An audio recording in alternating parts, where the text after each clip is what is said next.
The Count of Monte Cristo was written by Alexandre Dumas in 1844 and remains one of the most famous adventure novels of all time. Set in the early 19th century, during a period of political changes in France, the story explores powerful themes of betrayal, love, revenge, and redemption. The novel follows the life of Edmond Dantes, a young man whose dreams are shattered by the treachery of others, and his extraordinary journey to seek justice. Edmond Dantes is a 19-year-old sailor with a bright future. He is deeply in love with a beautiful woman named Mercedes and is about to marry her.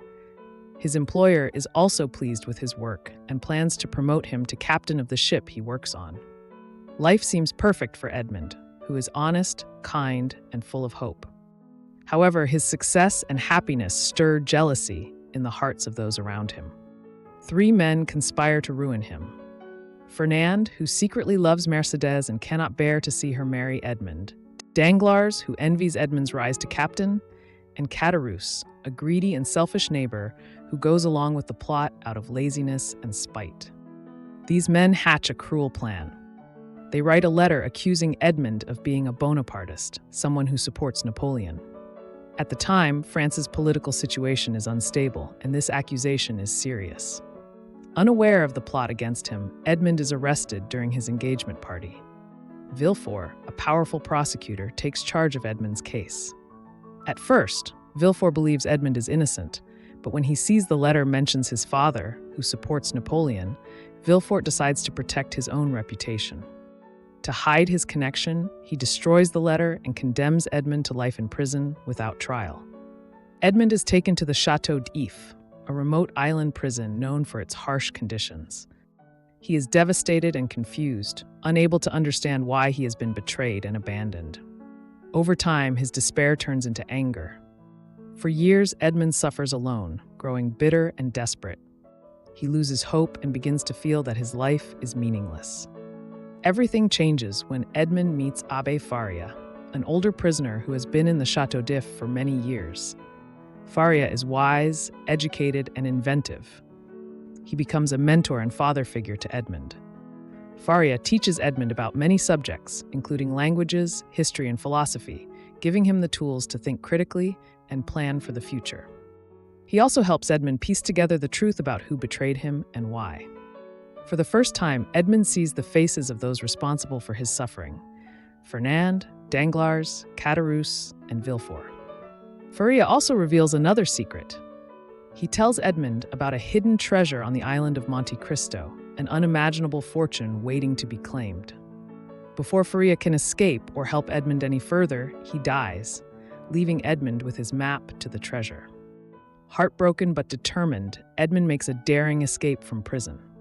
Using his intelligence and strength, he manages to switch places with Faria's lifeless body, allowing him to escape when the guards throw the body into the sea.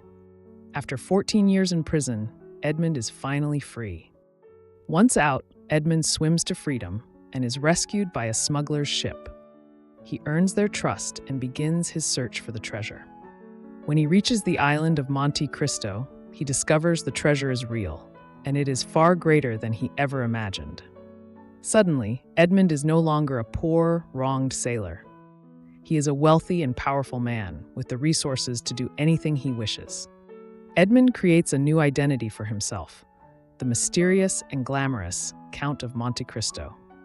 With his wealth, charm, and intelligence, he becomes a man of great influence.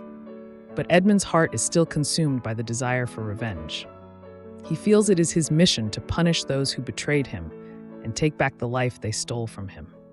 As the Count, Edmond returns to France and begins to carefully execute his plans. First, he uncovers the lives of his enemies and learns about their weaknesses. Fernand, who married Mercedes and became a soldier, is now a count himself, but his reputation is built on lies. Danglars is a successful banker, but he is greedy and corrupt.